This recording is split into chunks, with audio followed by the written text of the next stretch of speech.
name is Mike Honan. I'm a trainer, coach and keynote facilitator who specializes in the services industry.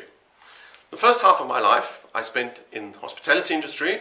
I made the proverbial journey from bellboy to general manager and all the intricate steps in between. In 2001 I decided to shift my focus from the operation side and go into the consulting side and help especially the hotel world build better businesses. And that's been my passion ever since.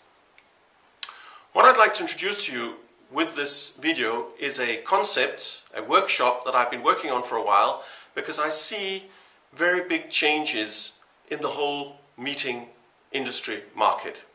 And I see a lot of my friends in hotels and related industries in the meeting industry being caught on the wrong foot in this market, and this market shift that is happening.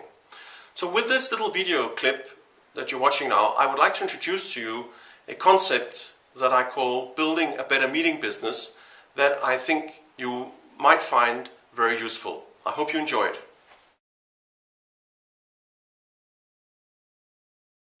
So why do we need to introduce the concept of a better meeting business at all? Aren't things going fantastically? Well, yes and no. I'd like to illustrate the way I see the industry development with this very simple little drawing. Virtually any industry that you can imagine started out with somebody identifying a demand, something was needed, meeting facilities, hoovers, electric vehicles or whatever it was, and this demand started to grow as people realized that was what they needed.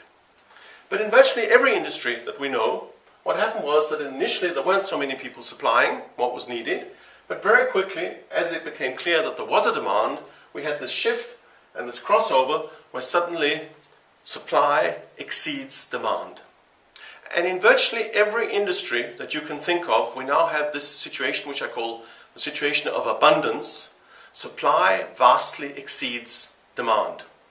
On top of that, in 2008, it got a little bit worse, because what happened was, what we saw was a dip in demand.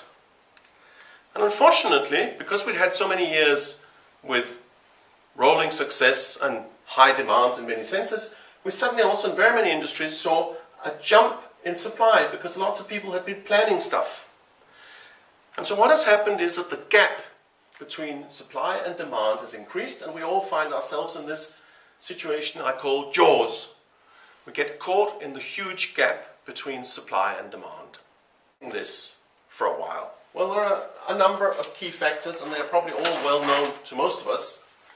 That's the economy, the whole situation, the financial crisis, what has happened, this whole focus now on return on investment, the need for people to get more bang for their bucks, quite simply. So this is a huge driver of this.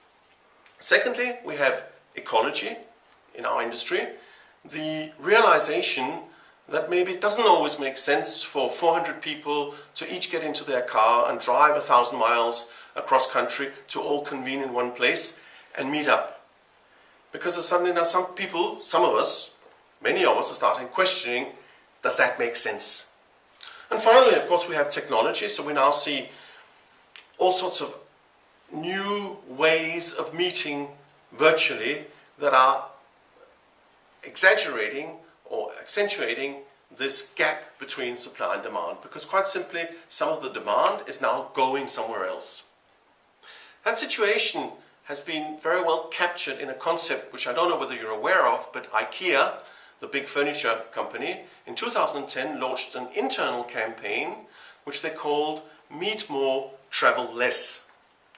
And in essence, they wanted to cut their travel costs by 50%, and they wanted to cut their carbon emission by about 40%. And last time I spoke to someone from the company, they were spot on track. They exactly hit that target. And the drivers of Meet More, Travel Less were of course all of this. So that's just one example, but there are many other examples that drive this situation. So we need to start thinking a little bit differently, in my opinion.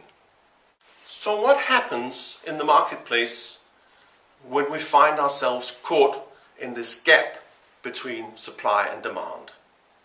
Well, a lot of companies, in my experience now, have what I call a knee-jerk reaction. They act automatically, and they react in the same way that people who are not experienced drivers react when they first time in their life hit a spot of black ice. You know, the way one turns the wheel the wrong way and starts braking and accelerating and pushing the clutch at the same time, and the result, of course, is a spin out.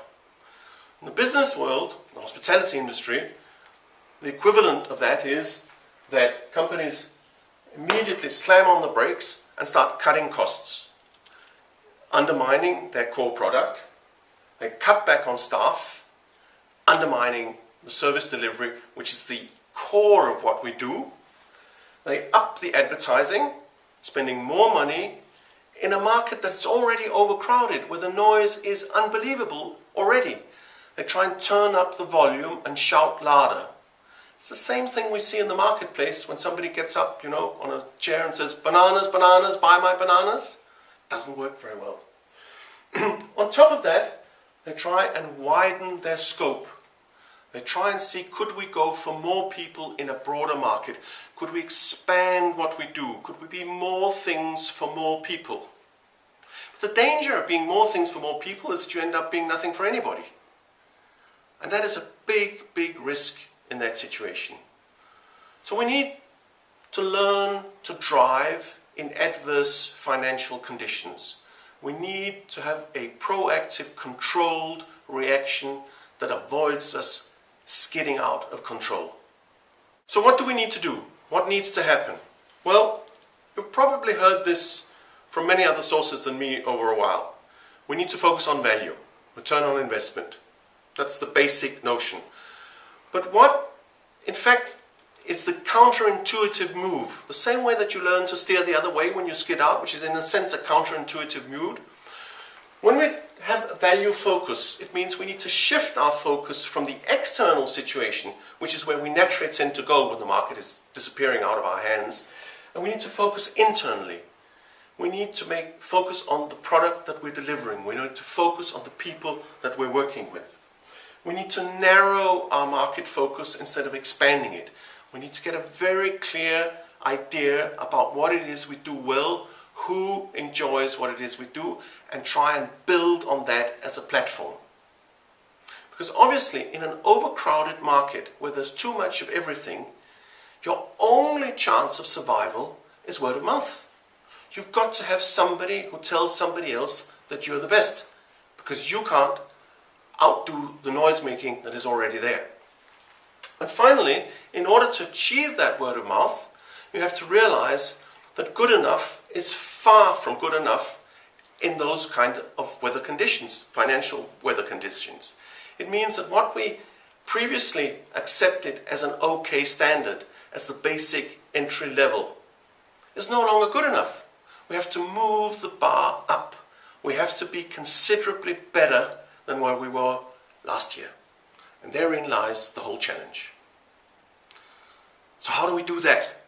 The presentation that I'd like to propose to you, that I'd like to work with and introduce to you, builds on three things. There's a method, and the method, the theoretical framework that I'd like to introduce to this is based on the thinking behind the service profit chain.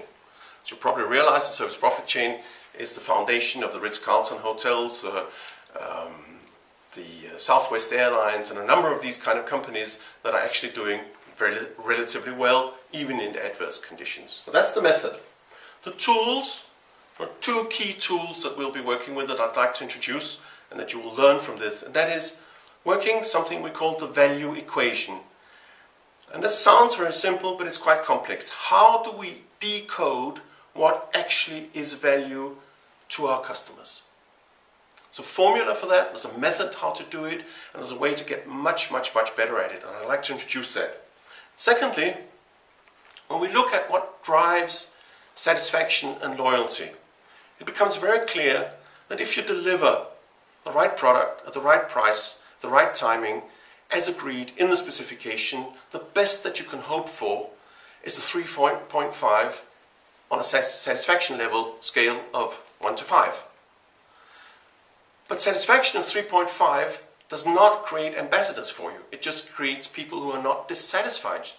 Lukewarm customers. What you need in order to drive more business is enthusiasts. You need people who are crazy about what it is you do.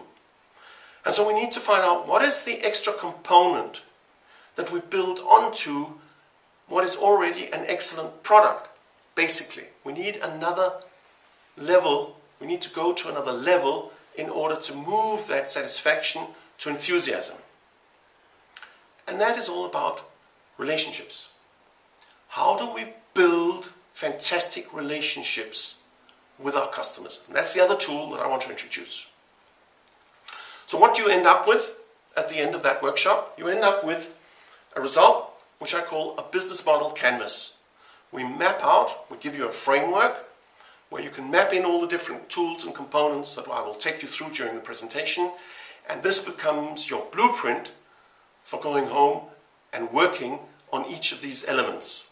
Because obviously, at the end of the day, words, my words, as the old samurai said, can only take you to the foot of the path. From there on, you have to do the hard work. I look forward to meeting you.